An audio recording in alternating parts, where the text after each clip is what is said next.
Mindful Life Practice. There. So anyway, we're having another family Zoom after this restorative, so I won't have time to chat. I'll try to end it 5 minutes early so that I'm not late. Have to tell you, I told my family, I was like, I might be 5 minutes late for this Zoom because, I'm always chatting with yoga people after, and my sister texted me back. She said, when my gym does classes, they don't even chat for like 30 seconds. They just say bye and then close the Zoom. And I was like, well, that's what sets us apart. We're a community. But being a community, we'd also understand when one of us has to go. All right, let's come into a child's pose.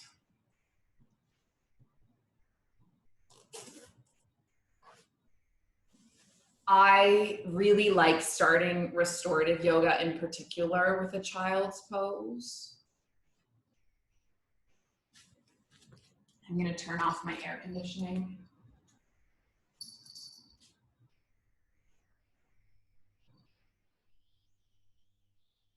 The reason why I like starting this practice with this pose is that it's very grounding. At least it feels so for me.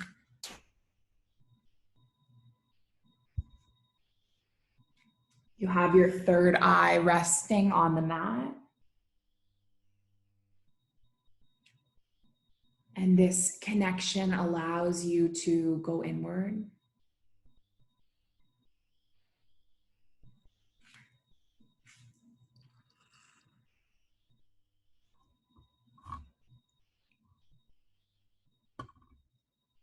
To tap into what's going on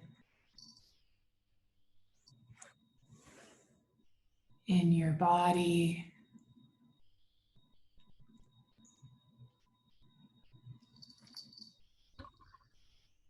But more importantly, to tap into what's going on in your mind.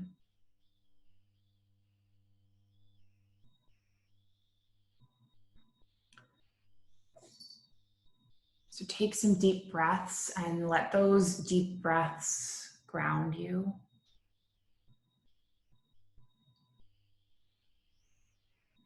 Maybe as you're breathing in, you feel your belly pressing against your thighs and your lower back lifting.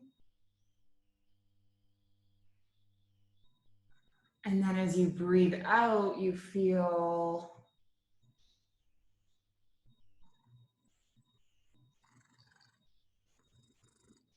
yourself just sinking deeper into the shape.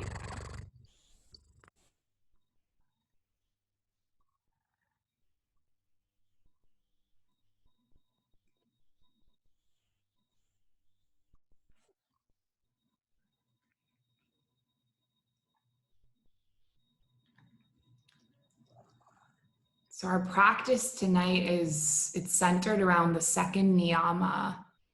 And the second niyama is called Samtosha.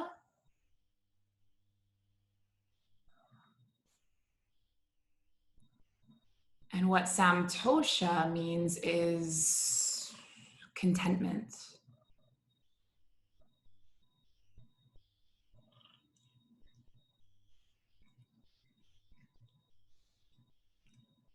Contentment in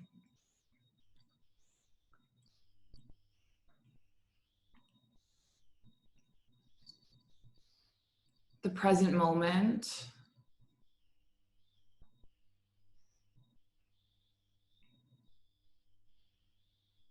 Contentment with this moment right now.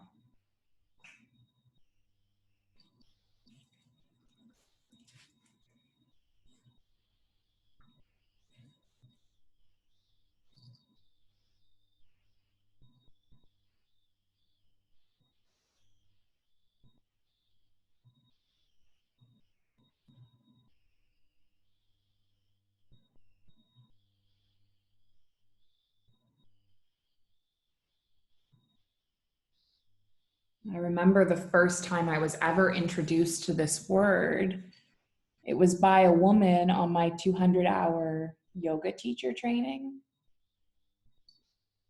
She had chosen this word to name her yoga studio, Samtosha. And she told me she chose it because it meant contentment.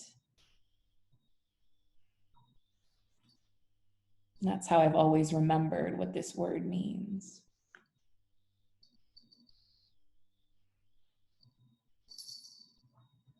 Let's take a few more rounds of breath in this child's pose.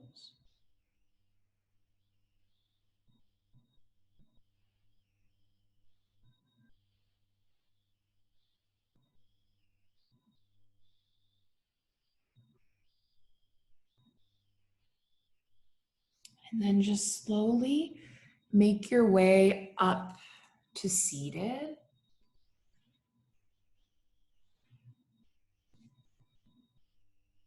We're going to come into a restorative supported butterfly. So there's a few different ways you can support yourself. You can bring your soles of feet together and just leave your knees floating. You can also place some pillows, maybe underneath your forehead. Pillows can be underneath the knees. I think you guys have all done restorative with me before, so you kind of know to just kind of do what feels good for you.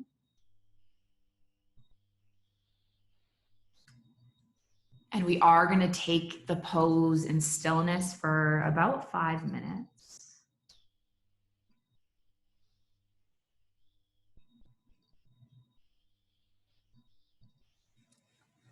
Just allowing yourself to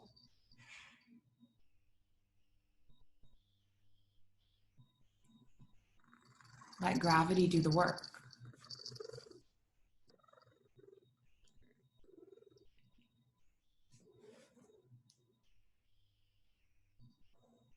So Samtosha, I introduced this concept in our vinyasa class, and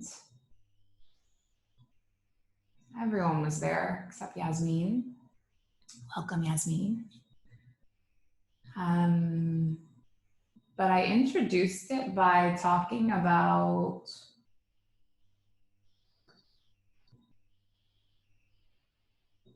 kind of the way I lived for a long time. And for a long time, I was always looking for contentment in the next thing. You know, when I was a kid or a teenager, I just wanted to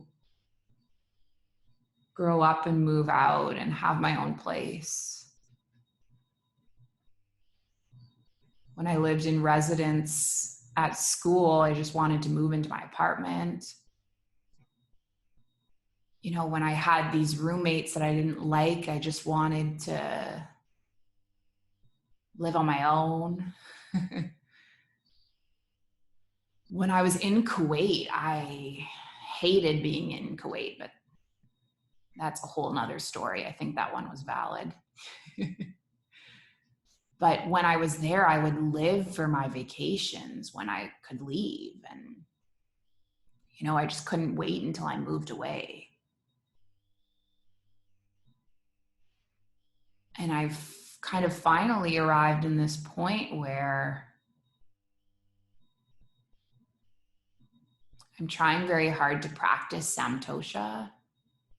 And what that really means is finding a contentment with where you are right now.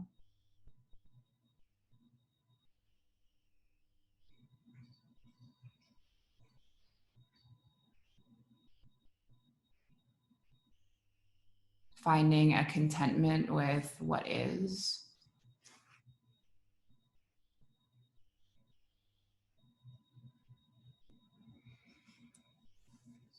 And maybe as we take these shapes, these long holds, it's about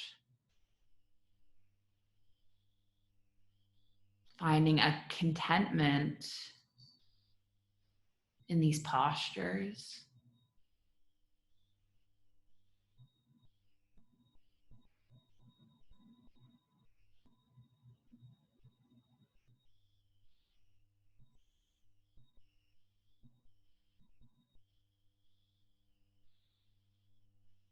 finding a contentment in these shapes.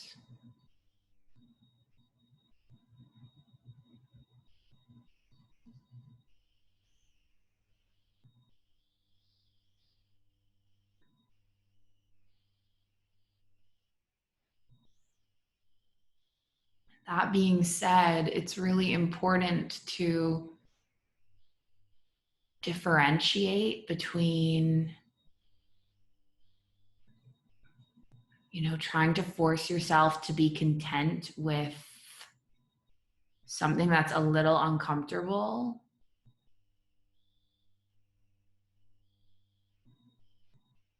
versus trying to be content in like a painful situation. Right? If a pose feels like it's bringing on pain, it doesn't feel right for your knees or your body, feel free to back off.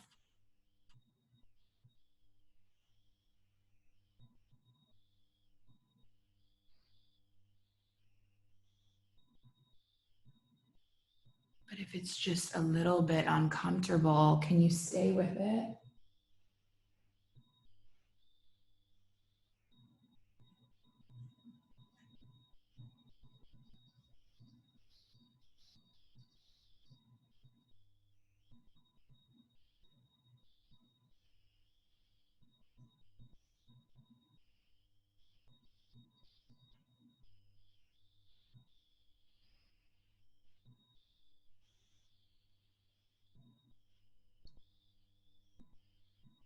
Can you find yourself a little bit of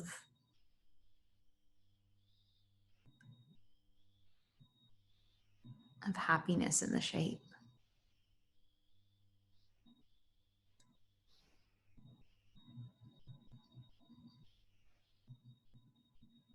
I want to share with you a quotation. This is from one of my favorite books of all time. It's Eat, Pray, Love. Elizabeth Gilbert, she wrote, "Happiness is a consequence of personal effort,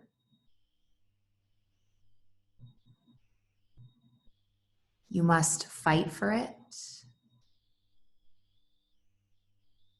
You must strive for it. Sometimes you have to travel around the world looking for it.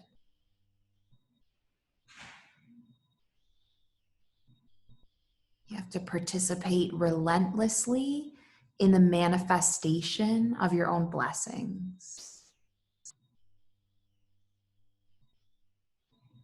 And once you have achieved that happiness, you must never become lax about maintaining it.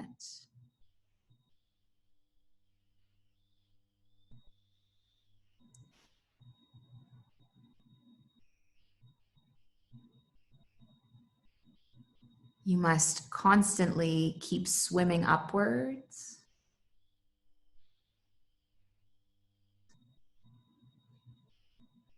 trying to stay afloat on top of it.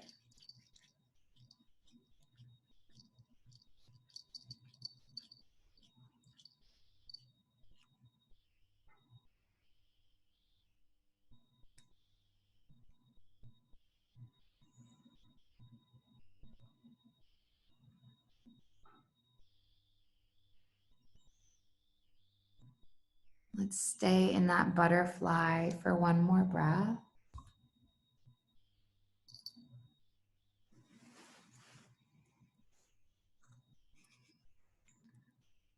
And then just come your way up out of this shape, removing any props if you have them on top of you.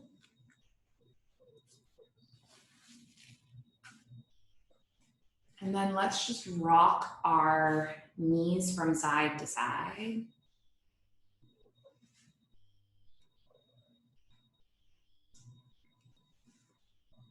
And then we're going to come all the way up into a dangle. But I want to offer you a different kind of dangle today. This is more like a yin pose, but let's try it. Okay, so option 1, your basic dangle. Feel free to come here, okay? Option 2, if that's too much, support yourself on a, stop. Support yourself on the couch. Okay, option 3. This is a variation that's gonna take you deep into a forward fold. You have to have a wall nearby to do it, okay? What you're gonna do is come into a forward fold with your back against the wall, and then you're gonna start to walk your body forward and like press your back body up against the wall. So this might not be for everyone, okay? This is quite a deep forward fold, and it's not very restorative. It's a bit more yin. So I apologize for this. This is the one and only we're gonna do like this. But I really love this variation because I find that when I like lean into my back, it gets like a really nice deep stretch through the back of the legs. So if this suits you, I'll invite you to explore it. And if you're like, nope, not for me, then just take a normal dangle, right? You don't have to do it just because I'm offering it.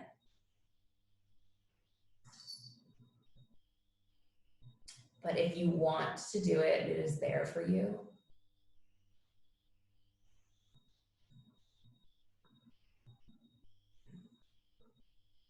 This is another one of those poses that I love, but again, I haven't done it in years because the room where I work, it doesn't have any walls. It has walls, but they all have ballet bars and windows and stuff. It's funny when you're working at like a serious yoga studio, they have like, definitely have the wall space for stuff like this. They know what's up. But when you're working at a gym, less so. I guess I just had to find contentment with you know, what I was working with and what I had available to me as a teacher.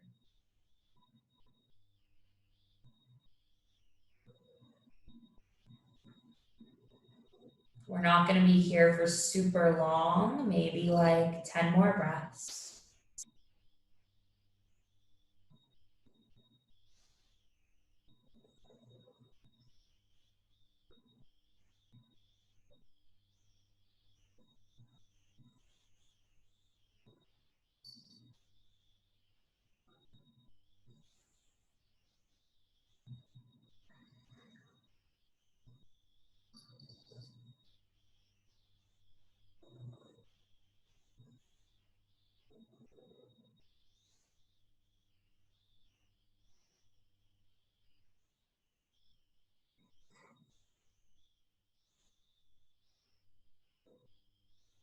And then just slowly walk your way out of it, peeling your body all the way up.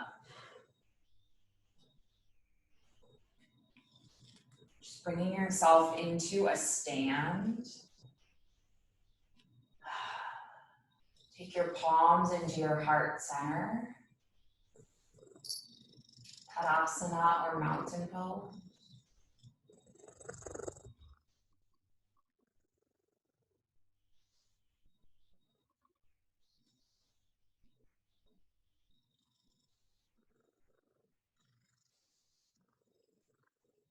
And then we're going to make our way back onto our mats, okay? Coming into a spinal twist.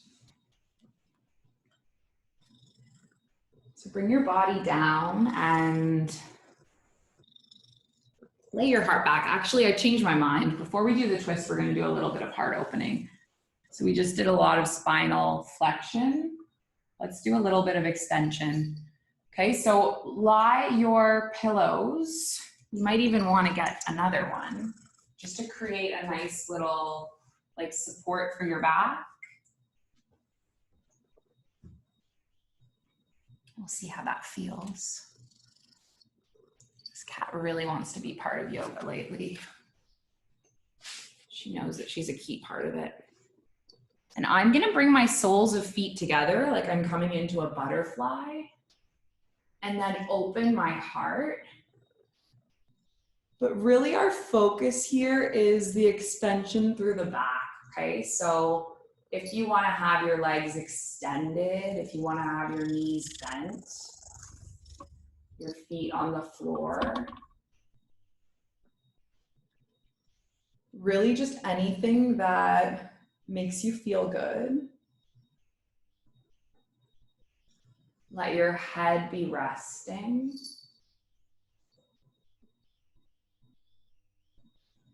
Palms can be anywhere, really.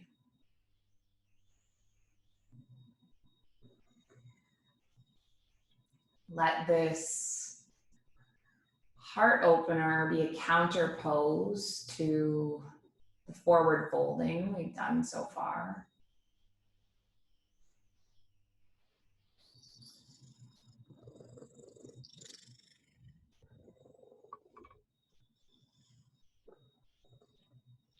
And the reason why I shared about my marriage in the earlier class was that today's our anniversary.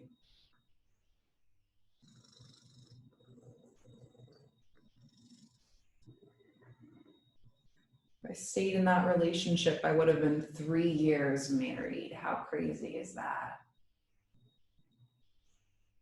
You know what's crazy? We were planning to have our child in December of 2018. I would have been a mom, would have had a 2-year-old kid.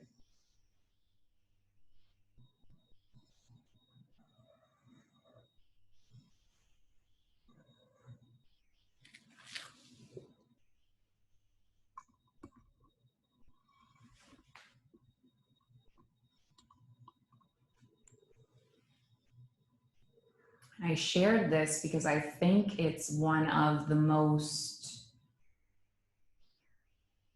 relevant examples, at least in my life, of this whole idea of Samtosha.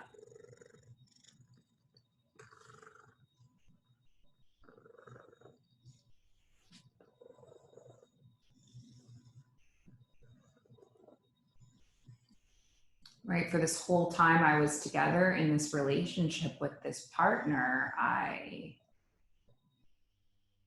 thought I would be happier once we got married. I thought I would be happier once I had this diamond ring. Thought I would be happier once I, went on our honeymoon. I thought I would be happier once we had our official big wedding.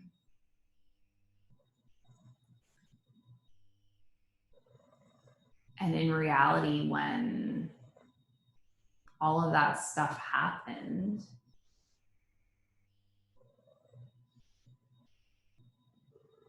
I wasn't happier at all.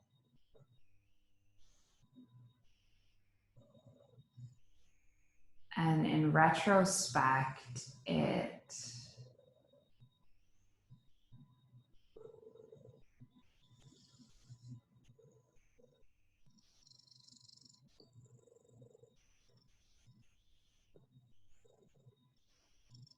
was one of those realizations for me that if you're always looking towards the next thing and thinking that you'll find happiness then, you'll never find it. Right? We have to find it in the present moment now. And just be content with what is.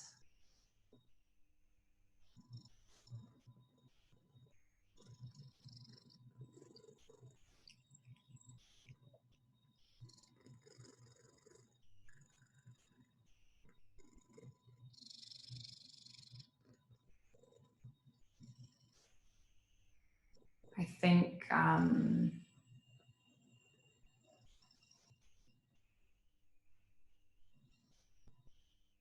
It's an interesting one to think about, right? Because, you know, what's the difference between, you know, me trying to force myself to be content in that marriage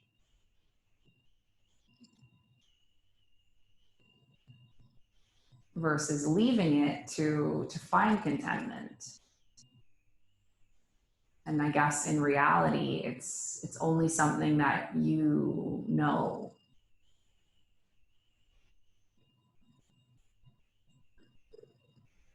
Right? Whether you need to move on to create your own happiness or whether you can create your own happiness in the moment that you're in now.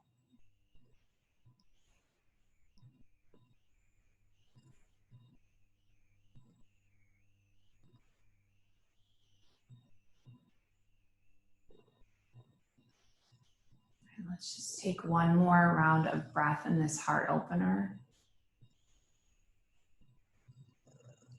And then we're going to start to move our bodies into that spinal twist. So come all the way up. And for this one, you can support yourself with, the way I'm going to do it tonight is I'm going to put a pillow in between my thighs.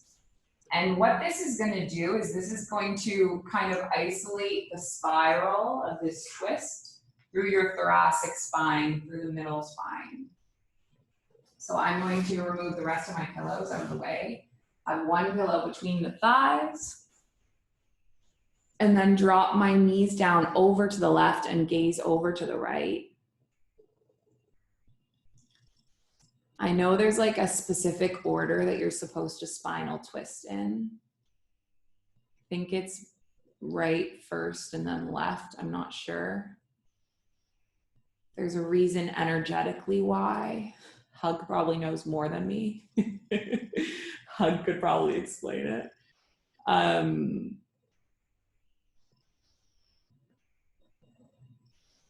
I've always just kind of said twist whichever way and then twist the other way after. But might be something that I can look into, learn about. Anyway, for now, just be wherever you ended up. Just make sure that your shoulders are anchored, and if it's comfy for you to gaze the opposite way. And we'll take this twist for 5 minutes and then 5 minutes on the other side.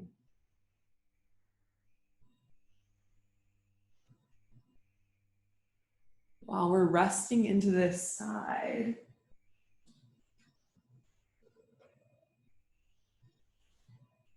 I want to share with you what I wrote about, you know, reflections from my life 3 years after this marriage. And I know that some of you guys were with me in Vinyasa, so you've heard it once.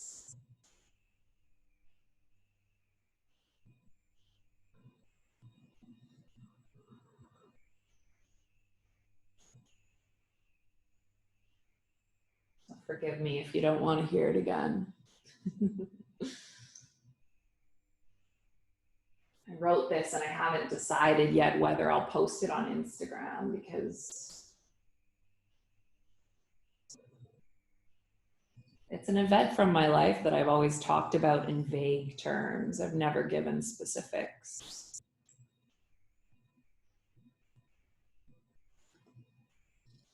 Three years ago today, I posted this photo with a celebration announcement about my engagement in Cyprus. It got over 1,000 likes. And while everyone around me was celebrating our engagement and these news, I was pretending to be extremely happy and excited about our upcoming marriage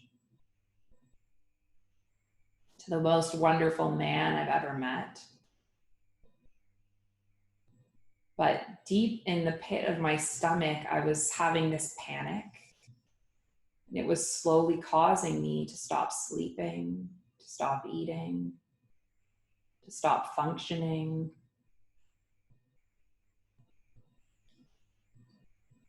And I knew that this was not the right direction my life was meant to take.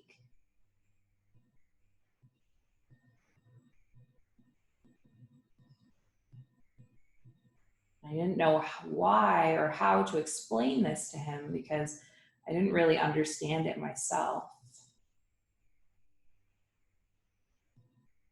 There was nothing wrong with this man that had proposed to me. He was actually the most perfect and loving and special person I'd ever met. And our time together was very happy. But it just not feel right to marry him.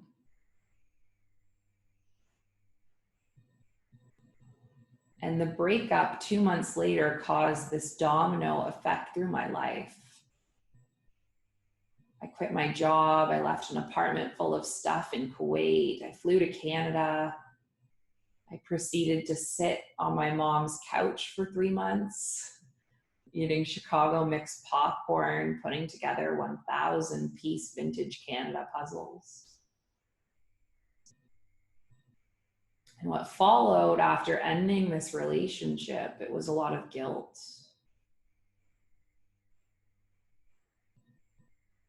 It was a time period where I felt totally lost. I had no job, I had no apartment, I had no direction. I had this inability to forgive myself for a long time for breaking this amazing person's heart. And it took me a very long time, but in these 3 years, I've learned to forgive myself, and I've learned the following life lessons that I want to share.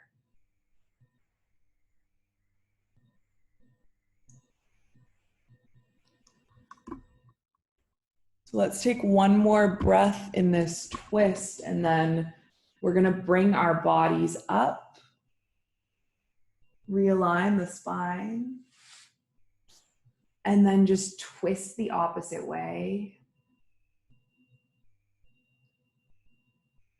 Snuggling down through the shoulders and just dropping the gaze in the opposite direction.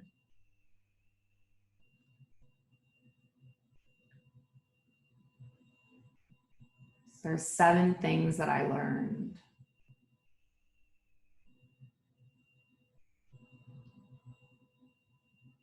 Number 1, you cannot force someone to be in love with you, nor can you force yourself to be in love with them.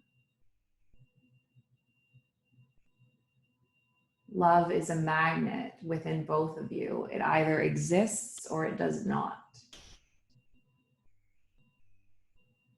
2, your life is made of millions of moments, and one mistake, one moment where you hurt someone deeply, it does not define you.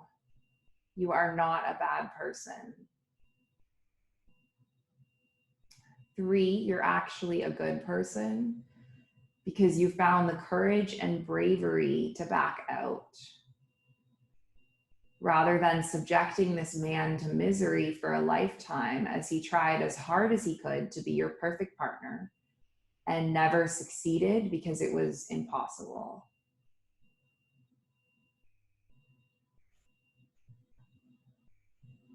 Number 4, in life we cross paths and we share moments. And however long these moments are dependent on how similar we are in the moments we find each other. And if we're changing and evolving on the same plane, it might be a lifetime. And if not, we need to know when it's time to get out.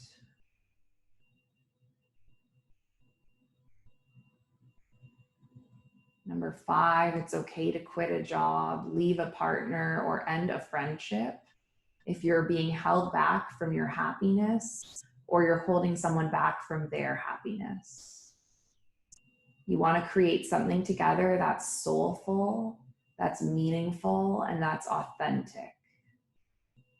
And if you're creating something destructive, then you have to let each other go.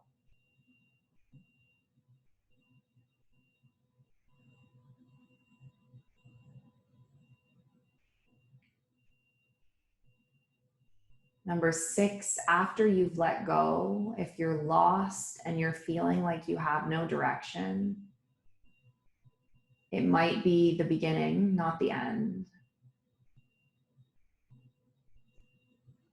The decision I made to leave this marriage, it changed the entire trajectory of my life. I have no idea where I would have been if I married him. But I would definitely not be where I am now. Living in Abu Dhabi with the friends and the stories of the past 3 years. So you might not be able to see exactly where you're going when you let go, but don't let that scare you.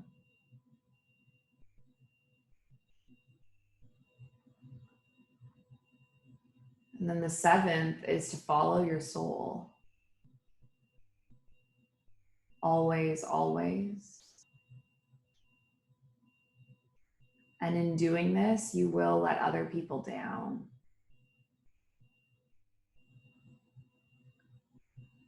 Release yourself from the guilt you harbor from this. If you want to leave and you're following your soul, you have my support. Because your soul, it's more important than my selfishness.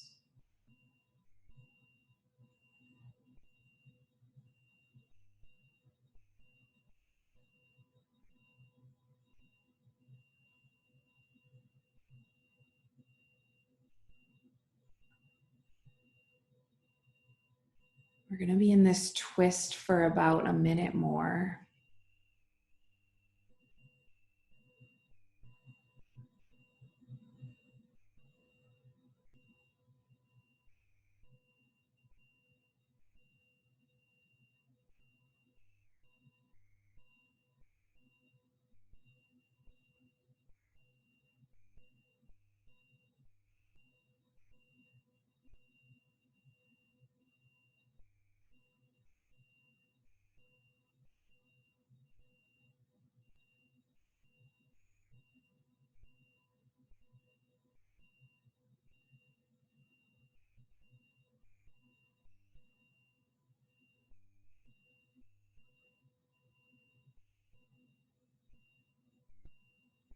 Then you're going to make your way into a final resting pose.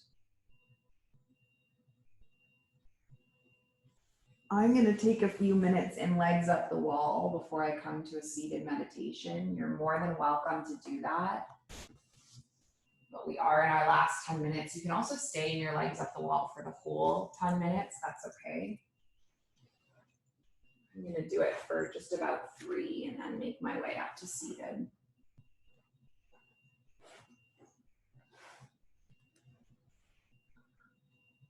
Let's just choose a posture that is restful for you.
Please let me feel inner peace from the center of me. Please let me feel inner peace from the center, at the center of me. Please let me feel inner peace from the center, at the center of me. Please let me feel inner peace from the center, at the center of me. Ooh, ooh, ooh,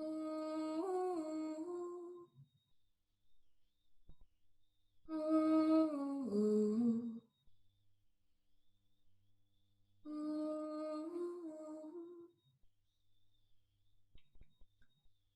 Just give your fingers and your toes a little wake up wiggle.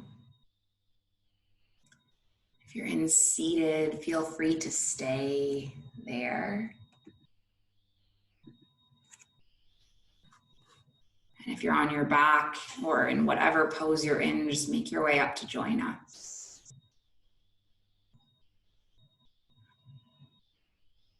So I'll tell you something funny. I just looked at my phone, which is so bad. I know we shouldn't be looking at our phones. But Jenny, who is my life coach, she coached me a few hours ago today in between bar and vinyasa. And then she came to vinyasa and she texted me after saying, you know, you didn't tell me in our coaching session that it's your anniversary. Why didn't you tell me? And I just saw that. And I have to tell you guys the truth, which is that I was, you know, a few hours into my day, wake up at 5:30, was 7:30. I was on the highway driving to get my coffee. And that's when it occurred to me, oh my God, I got married 3 years ago today. And it's so funny because at the time I felt like, you know, I would never ever get over this. And every year it would be with me and I would remember it. And I mean, maybe it's just because we're in the middle of a global pandemic that it was like the last thing on my mind. But it's pretty amazing to know that, you know, on a day that had such awful feelings around it, today I had a life coaching session and it didn't even come up.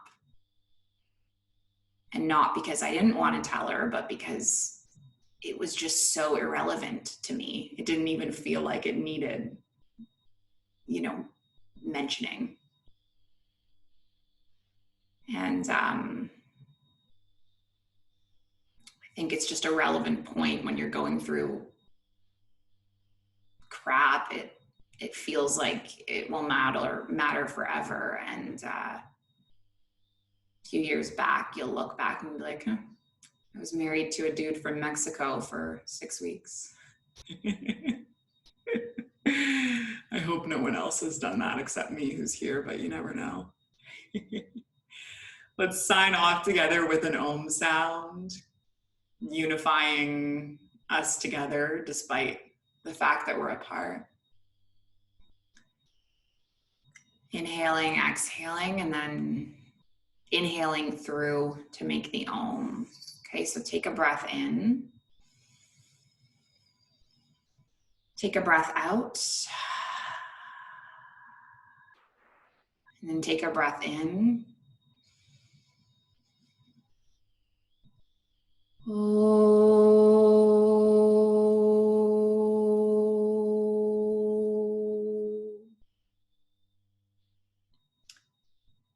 Thank you for sharing this space and this practice. May all beings find Samtosha, find contentment. May they find health, and may they walk continuously on the path towards freedom. Om Shanti Shanti Shanti, peace. Namaste.